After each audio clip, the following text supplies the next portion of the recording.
O senhor tem ciência que participa de um governo corrupto? O senhor, com uma carreira dessa, de presidente do STF, presidente do TSE, o senhor tem ciência que o senhor está num governo corrupto do senhor presidente da República, Luiz Inácio Lula da Silva? Pessoas que se dizem honestas participando de um governo a qual esse descondenado deveria estar preso pagando pelos seus crimes. A amante sabe muito bem. O Lindinho sabe muito bem. Os deputados sabem de quem eu estou falando aqui. Estava lá na lista do Odebrecht. Esse sujeito é um desqualificado. Pediu a morte do...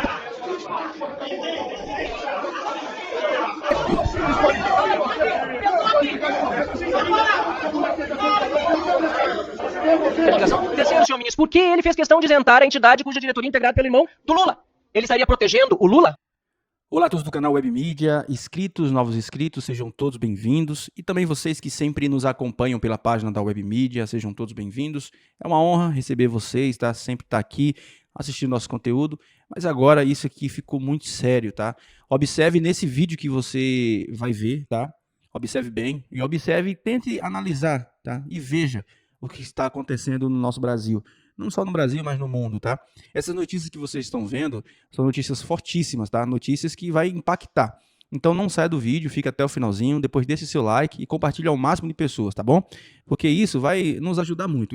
Eu vou até mostrar para vocês muitas coisas aqui que tá acontecendo, tá? Mas observe bem neste vídeo aqui, ó. Jornalista que tem vergonha na cara não vai mais no show do Ira.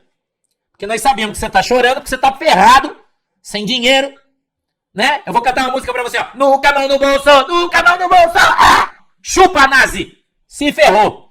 Ô, Roger, vamos cantar uma música. Canta comigo aí, Roger. Nunca mão no bolso. Ah! Se ferrou. Não tenho nada contra a direita democrática. Aquele momento foi um deslize. Deslize aqui pra você, seu jaguara. Você tem vergonha na cara, você tira esses caras do teu Spotify. Vai se ferrar. Eu já tirei da minha playlist, já tirei também. Não quero ouvir mais o Ira. Esse envelheço na cidade envelheceu já. Viu? Nunca mão no bolso pra você. Tá? Agora só vou no show do Traje a Rigor. Do teu não vou mais. Metrópolis, vamos comigo aí, irmão. Dá uma olhada. A onça macho, que pode ter sido responsável pela morte do caseiro Jorge Ávalo, 60 anos, foi capturada pela Polícia Militar Ambiental na madrugada dessa quinta-feira. Parabéns à Polícia Militar lá do Mato Grosso, que conseguiu capturar a onça. Né? O animal foi encaminhado para o Centro de Reabilitação de Animais Silvestres em Campo Grande. Por quê? Parabéns. Porque esses animais, quando eles comem a carne humana, eles tendem a atacar de novo e matar outras pessoas. Então, eles não mataram o bicho, né? Não mataram o bicho, conseguiram capturar de maneira extremamente profissional. E por isso eu estou aqui dando os parabéns à nossa querida Polícia Militar do estado de Mato Grosso, né? Parabéns para vocês que conseguiram capturar o bichão e vão tratar dele aí, né? O bicho lage por instinto, não é culpa dele, né, irmão? É isso aí. Terra Fatos. Histórico. Eu quero te contar uma história sensacional agora, ó. Anvisa aprova remédio que retarda o avanço do Alzheimer em fase final. Presta atenção na descoberta científica. O remédio já está sendo... não é propaganda isso. Estou te dando a notícia. Você que precisa, preste atenção, porque não foi muito divulgado, então eu vou divulgar isso aí, tá? Ó. A Agência Nacional de Vigilância Sanitária, Anvisa, aprovou nesta terça-feira, 22, o medicamento Kisunla, desenvolvido pela farmacêutica Eli Lilly, para o tratamento de Alzheimer em estágio inicial. Trata-se do primeiro remédio autorizado no Brasil que atua diretamente na remoção das placas de beta-amiloide no cérebro, uma das principais causas da doença. O Kisunla é indicado para adultos com comprometimento cognitivo leve ou demência leve e será administrado por infusão intravenosa mensal. Os estudos clínicos conduzidos em 1.736 pacientes, o remédio demonstrou reduzir o declínio cognitivo em até 35%. É extraordinário isso aí, irmão. É extraordinário. Em pessoas nos estágios iniciais da doença, em comparação com o placebo. Além disso, o risco de progressão para estágios mais avançados do Alzheimer caiu 39% entre os que usaram o medicamento. A substância também mostrou eficácia na remoção de placas amiloides. 30% dos pacientes apresentam níveis considerados negativos após 6 meses de tratamento, aumentando para 66% com 12 meses e 76% depois de 18 meses. Apesar dos avanços, o tratamento possui algumas restrições, mas você deve continuar o seu médico, né? Deve consultar aí o seu médico, as pessoas que têm esse problema, né? Que não tinha medicamento nenhum e já vem um primeiro medicamento aí mostrando eficiência extraordinária, né? Então, eu acredito que com essa descoberta aí vão chegar um remédio muito pouco tempo aí, né? Que legal, né? Que legal. Tô bem feliz, achei bem legal. Bem independente, olha, atenção. 27 terroristas de gangues ligadas a Maduro são presos em operação policial em Nova York. Vox Liberdade. China recua e diz que quer reiniciar negociações comerciais com os Estados Unidos. Os blogueiros comprados pelo regime devem estar meio perdidos nesse momento, né? Provavelmente. Verdades e nada mais. Estados Unidos, abre aspas. Chega de engenharia social. Chega de adoração às mudanças climáticas. Chega de tanques elétricos. Chega de confusão de gênero. Chega de pronomes neutros. Chega de desculpas. Chega de cotas. Chega de besteiras woke. Fala o secretário de defesa dos Estados Unidos, Pete Hegseth. É isso aí. Conservadorismo e elegância. O cardeal Robert Sarah apela à recristalização. Eu não sei se a palavra está correta, conservadorismo e elegância. Recristalização, acho que não, né? Acho que tá errado isso aí, né? Talvez tenha sido traduzido, ficou lá, né? Mas eles querem dizer aí que uma conversão de novo, né? Que é voltar a Jesus Cristo, né? Recristalização seria de cristal, eu acho, né? Da Europa, se eu estiver errado, você me corrige aí. Mas eu acho que sim. Recristianizar, talvez, né? Não sei, mas tá bom. Cardeal. É da sua natureza, presta atenção que ele é negro. Olha o que ele está falando, ele está na Europa, dando entrevista já para todo mundo como se fosse o Papa. Presta atenção. Olha o que ele disse, abre aspas. É da sua natureza. A Europa é cristã. Existem bases que permitem à Europa tornar-se cristã novamente. Tenho o dever de retribuir à Europa o que ela me deu. É recristianização, é isso? Recristianização, não. Recristianização seria o correto, né? Eu acho que aí tá correto, né? Mas tá bom também, não tem problema, ninguém é perfeito, né? Tá tudo bem. Vamos pra frente aí. E tá bom, né? O importante que ela trouxe a notícia, é bem legal. Tem uma outra notícia aqui dessa moça querida, né? Diz assim, ó, presidente da Índia, Modi, fala após o ataque terrorista islâmico paquistanês na Caxemira, no qual 26 turistas hindus foram mortos. A Índia punirá todos os terroristas. A Índia perseguirá os terroristas até os confins da terra. A Índia tá na boca de uma guerra com o Paquistão. Em outras notícias, hoje pelo mundo, dá uma olhada aí, ó. A Índia cortou oficialmente o fluxo de água do rio Indo para o Paquistão, fechando 4 comportas que abasteciam o país. A decisão afeta gravemente a agricultura nas regiões de Punjab e Sindh, que dependem dessa água para irrigação e também prejudica a geração de energia hidrelétrica, causando apagões. Mundo News, o Paquistão anunciou o fechamento de seu espaço aéreo para todas as companhias aéreas indianas e suspendeu todo o comércio com a Índia. O governo paquistanês também alertou que considerará qualquer tentativa da Índia de interromper ou desviar água para o Paquistão como um ato de guerra. Vamos para frente aí, meu querido. Meu querido. Eu quero avisar você, irmão, que a nossa escola de tiro em São José dos Pinhais, CIET, ela vai promover no dia 1 de maio, dia 1º de maio, é um curso de tiro Gênesis exclusivo para mulheres, tá? Um curso exclusivo feminino. E se você é boa nesse negócio aí, você pode fazer a sua inscrição, tá? O valor custa R$350, porque você vai dar muito tiro lá, então você tá pagando a munição, na verdade é isso aí, tá? Mas você pode parcelar em até 10 vezes. Então, a partir no dia 1º de 5, você que é de Curitiba, região metropolitana, ou de outro estado quer vir participar, entre em contato no número 041 992832780. Tira um print aí, né, que você vai conseguir. Vai ter uma série de atividades durante todo o dia para as mulheres, tá? Então é específico para as mulheres, tá legal? Vai ser muito legal, tá? Aqui em Curitiba. Na verdade é São José dos Pinhais, mas você precisa então entrar em contato aqui com esse telefone. Me parece que vai ter um ônibus disponível na frente da nossa igreja em São José dos Pinhais. Vai um ônibus pegar as meninas lá, que tem um monte de irmã da nossa igreja que vai fazer o curso de tiro, né? É isso aí, irmão, porque ovelhinha de pastora tiradora é ovelhinha tiradora, né? E eles vão todos lá pro CTE, né? Centro de treinamento. E eles vão, então, estão promovendo esse curso. O Robert está encabeçando esse aí. E vai ser um negócio muito legal, tá? Muito legal. Mas se você não sabe atirar, aprende. A Manuela também não sabia. Luiz foi desembargador do Tribunal do Júri do Estado de São Paulo. Foi ministro do Supremo Tribunal Federal de 2006 a 2023. Chegou, inclusive, a presidir o STF e o TSE. A minha primeira pergunta: o senhor, com uma carreira dessas, o senhor tem ciência que participa de um governo corrupto? O senhor, com uma carreira dessa, de presidente do STF, presidente do TSE, o senhor tem ciência que o senhor está num governo corrupto do senhor presidente da República, Luiz Inácio Lula da Silva? Um governo que tem a canalice de roubar 6 bilhões de aposentados e pensionistas. E o ministro da Previdência sabia, foi avisado há 1 ano, segundo todas as reportagens. Um governo que saqueou a Petrobras, um governo do PT que saqueou os Correios, os fundos de pensões. Os maiores escândalos de corrupção do país se encontrou no governo do senhor Luiz Inácio Lula da Silva, que foi condenado por corrupção e lavagem de dinheiro. Se eu fosse chamado para ser ministro da Justiça, de um governo corrupto desse, eu não seria. Se fosse chamado para ser diretor da Polícia Federal de um governo corrupto desse, eu não seria. Então é vergonha. Pessoas que se dizem honestas participando de um governo a qual esse descondenado deveria estar preso, pagando pelos seus crimes. Eu, na Comissão de Segurança, disse que se ele tivesse um infarto, eu não ia ficar triste. Foi um escândalo. Um escândalo. A AGU notificou a Polícia Federal para me investigar. Sendo que o chefe da AGU foi aquele mesmo que a Dilma queria passar um documento para aliviar o Lula. Então, o ministro da AGU não tem moral alguma. Então, ministro, a minha primeira pergunta é se o senhor tem ciência que participa de um governo corrupto. 2. A ex-primeira-dama do Peru, Nadine, foi condenada a 15 anos de prisão por lavagem de dinheiro, por corrupção no Peru. Detalhe, num processo envolvendo o governo da Venezuela e a construtora, que quase ninguém sabe qual é, Odebrecht. O Lula sabe muito bem, o Montanha sabe muito bem, a Amante sabe muito bem, o Lindinho sabe muito bem, os deputados sabem de quem eu estou falando aqui, estavam lá na lista da Odebrecht. A ex-primeira-dama recebeu asilo diplomático do descondenado Lula e se abrigou na Embaixada Brasileira, em Lima. Agora, no Brasil, além de a gente ter um condenado por corrupção na presidência da República, nós estamos importando corrupto. O que o seu Lula fez foi importar corrupto.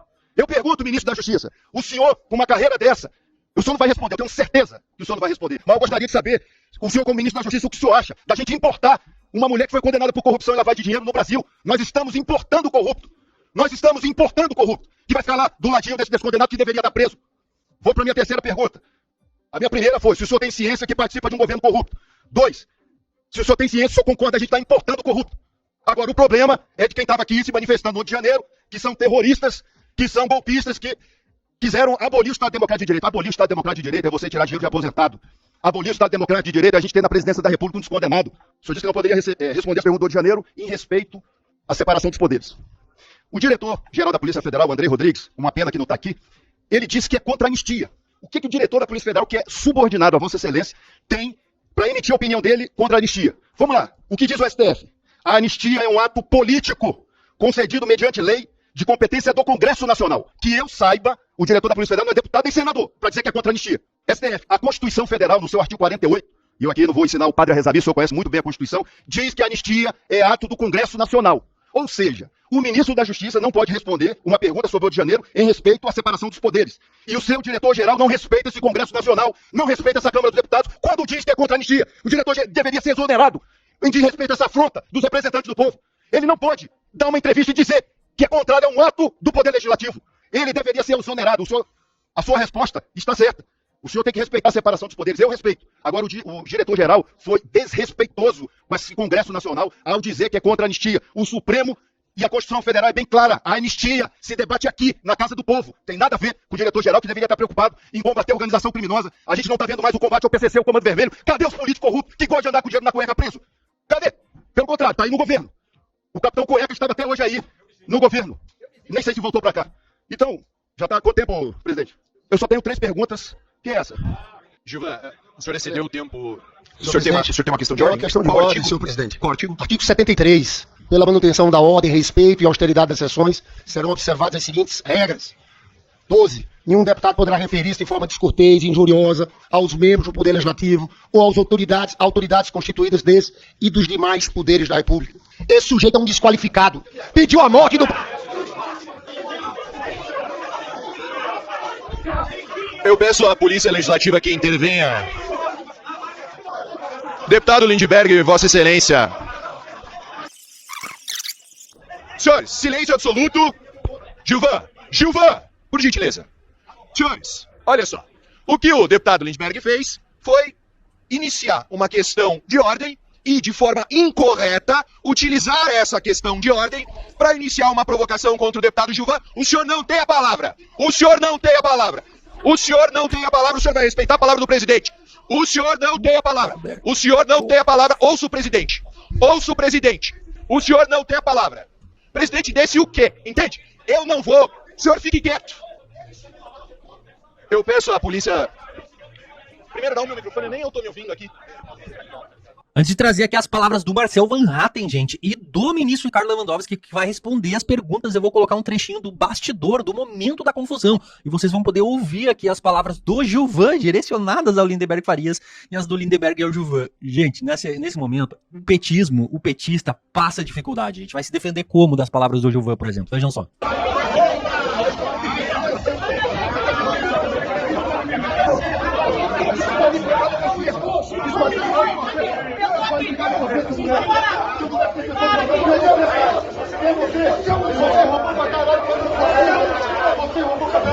Você roubou pra baralho. Bom dia, você! O que eu fiz você? Seu prefeito cheirador! Seu cheirador de com esse intuito de proteger o aposentado que é aposentado. Agora nós precisamos separar o joio do trigo. Para a manutenção de algumas destas entidades, nós não podemos colocar todas no mesmo caldeirão, dizendo que são todos corruptos, os dirigentes são corruptos. Existem algumas sérias, existem algumas, elas para sobreviverem, pegaram o beneplácito dos aposentados que participavam como membros, como sócios dessas associações, para que essas associações pudessem ter o caixa para manter esses benefícios. A CGU descobriu que esses descontos estavam aumentando exponencialmente, acima daquilo que era considerado normal. Então, quando chegou um determinado momento, a CGU acionou a Polícia Federal porque imaginou que num volume dessa natureza poderia estar envolvido um crime de alto nível contra os aposentados.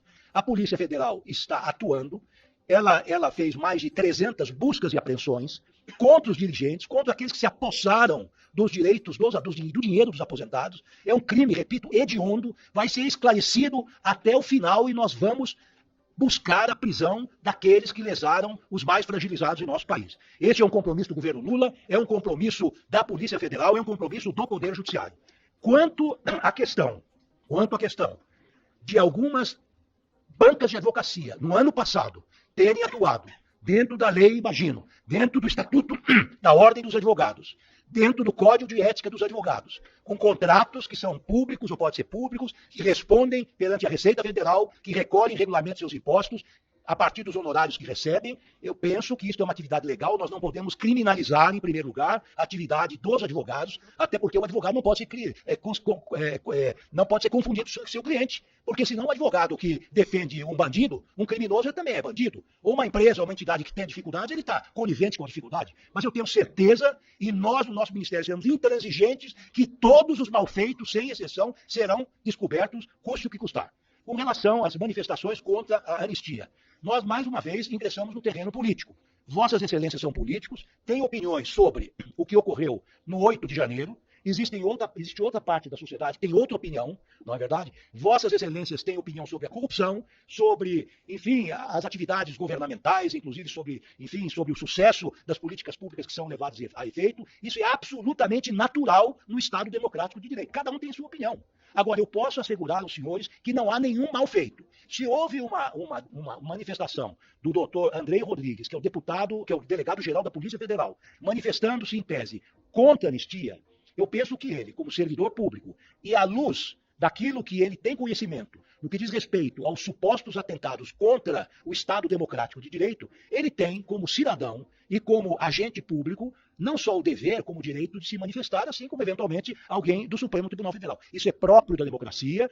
Essa questão está nas mãos do Congresso Nacional, que tem constitucionalmente os poderes para decidir sobre essa questão. É uma discussão nacional muito, muito acirrada. Existem posições antagônicas de lado a lado. Cada um tem a sua visão. E, claro, os dois poderes agora, pelo que nós temos sabido, tanto o Poder Judiciário quanto o Poder Legislativo estão discutindo várias hipóteses. Há uma anistia geral, eventualmente até uma redução de pena, mas isso faz parte do diálogo entre as instituições. Eu faço um apelo aos senhores que sejam lúcidos. Os senhores são representantes dos cidadãos brasileiros e eu, como cidadão, que votei em vários membros aqui dessa casa, espero dos senhores, assim como eu espero dos membros do Poder Executivo e do Poder Judiciário, um mínimo de racionalidade. O Brasil haverá de vencer essa... Por que o seu chefe da Polícia Federal deu entrevista ao meio de comunicação ICL, falando sobre as investigações em curso que, até onde se sabe, estão sob sigilo? Elas estão mesmo sob sigilo ou não?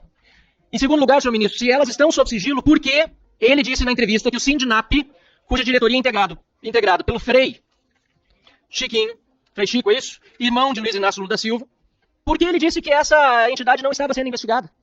Se está sob sigilo aqui, tem policial, não tem? Pode o diretor da polícia primeiro saber sobre a investigação, ministro? Pode, em segundo lugar, sabendo que não deveria saber, dar entrevista dizendo que tal entidade não estava sob investigação? Terceiro, senhor ministro, por que ele fez questão de isentar a entidade cuja diretoria é integrada pelo irmão do Lula? Ele estaria protegendo o Lula?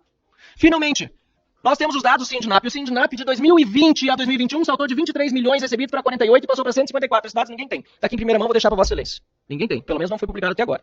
Eu quero saber se esse sindicato tem todo esse histórico e o seu chefe da Polícia Federal decidiu dizer que na investigação não estava esse sindicato envolvido, ele estaria prevaricando?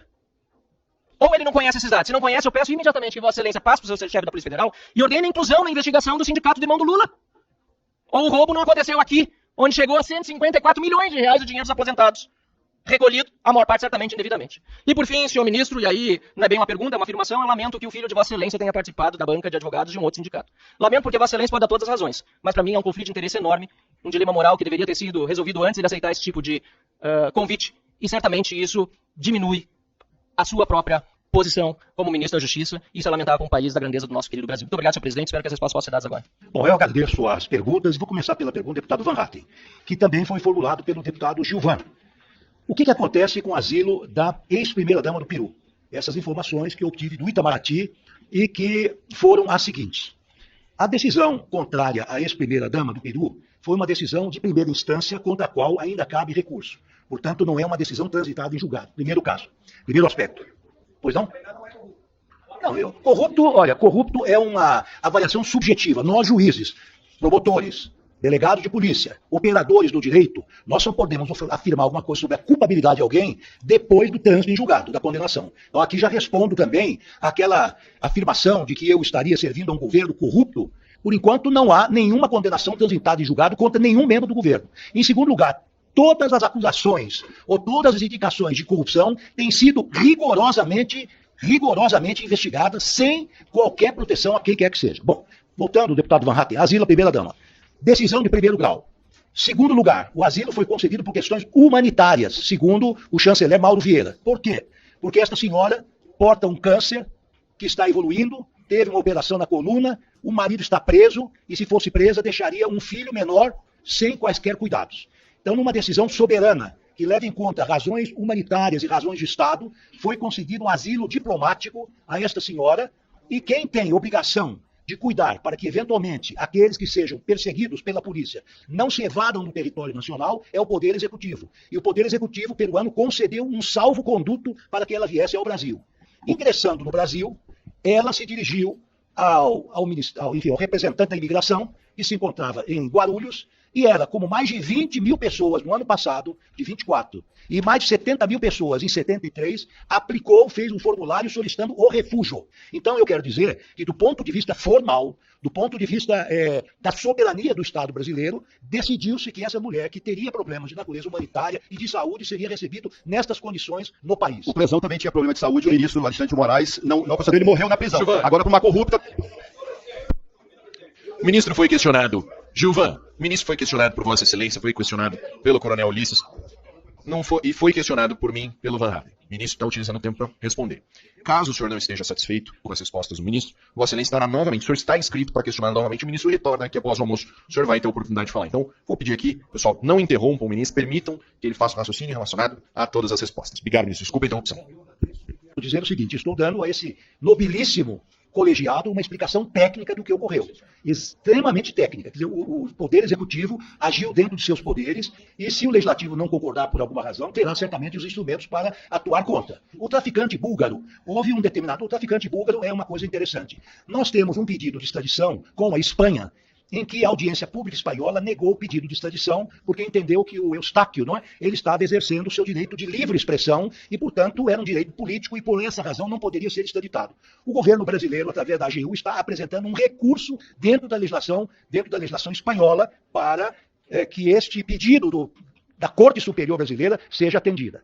Num outro momento, o ministro Alexandre de Moraes, julgando o caso de um traficante búlgaro que estava sendo pedido, cuja extradição estava sendo pedido pela Espanha, num primeiro momento, ele monocraticamente, isso vai para o colegiado, negou e relaxou a prisão preventiva para fins de extradição, a chamada PPE, e colocou uma tornozeleira eletrônica. Todos nós lemos nos jornais que essa decisão do Alexandre de Moraes foi revista, essa prisão preventiva foi retomada, ele se encontra preso e à disposição da Justiça Espanhola. Então, isso é que ocorreu. Então, ele, num primeiro momento, reagiu dizendo que não teria havido reciprocidade, mas entendendo a periculosidade do búlgaro, que estava traficando 50 quilos de cocaína, só por isso revelava-se a periculosidade, e o Alexandre de Moraes, em sua decisão, decidiu que ele não tinha residência fixa e, portanto, tinha que voltar à prisão.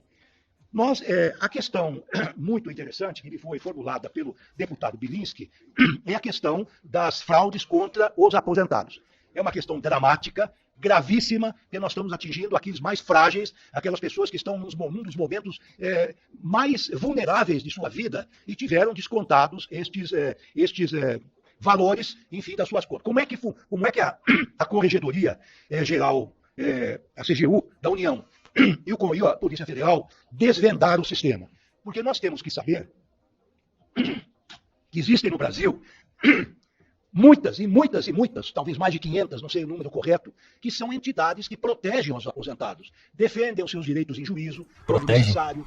Eles os auxiliam quando procuram seguro médico ou um auxílio médico qualquer, quando dão descontos em compras, enfim, de determinadas lojas, determinados comércios, quando permitem que eles também, por meio de descontos, possam frequentar academias. Então, grande parte destas foram criadas em todo o Brasil.